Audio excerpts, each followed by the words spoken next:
प्रभु जीशुख्रीष्ट नाम प्रतिदिन रोटी रे आपण मानक पुणी स्वागत करुछु।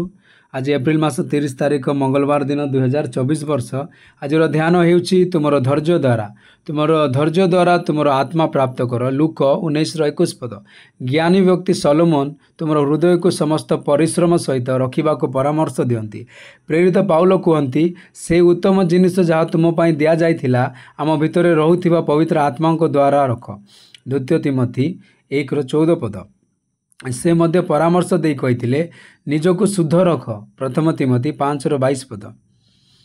थ्रिलावुर द्वारा रचित एक तालीम कप्लेट अच्छी जो कह जाइछि तुमे निजको एवं तुमर सठिकता को रक्षा करने उचित। तुमे तुमर शब्द सहित सावधान होगा उचित। भल काम करने तुम्हें क्लांत हुआ ना।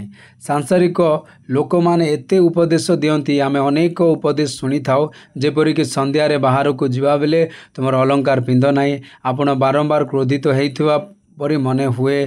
तुमर सर्वोच्च व्यक्ति सहित यहीपरि हुआ नाही एवं तुमर चाकरी हराइब।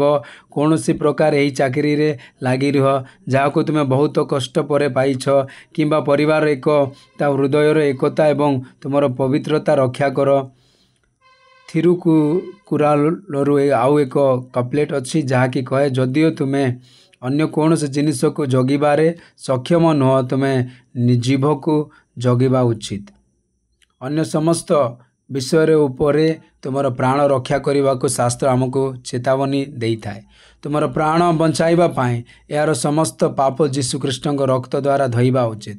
यह ही रक्त जहाँ आत्मा पाए प्रायश्चित करे। लेवीय पुस्तक 17:11 पद। रक्त ढालिबा बिना पापर क्षमा नहीं।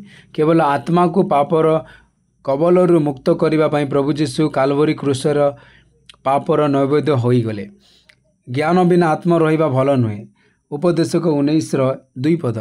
मस्तिष्कर ज्ञान गर्वर कारण हो पारे किंतु आत्मा रो ज्ञान शास्त्र रो परामर्श रे शुणा एवं ठिया हेबाको साहाय्य करे।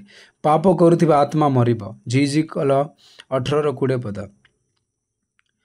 जी स्त्री सहित व्यभिचार करे से बुझीबार अभाव थाए। जी एपरी करे से निज आत्मा को नष्ट करी दे। हितोपदेश 6:32 पद। तुमर समस्त आचरण पोशाक एवं कार्य प्रभु को प्रसन्न कर। जीशुଙ୍କ रक्त द्वारा मुक्त होइथिबा आत्मा को पवित्रतारे रक्षा कर। पाप कर ना किंबा एपरी कार्य कर ना जहाँ अन्य मानक पाप को नहीं जीव। तुमर खाद्य एवं पोशाक अपेक्षा तुमर आत्मा अधिक गुरुत्वपूर्ण। ईश्वर संतान माने जदि तुमे तुमर प्राण रक्षा कर तुमे तुमर अनंतता को धरी रखिब। जदि तुमर प्राण रे पवित्रता अच्छी तेबे तुमे स्वर्गराज गौरवर राज्य आनंद रे जोग देव।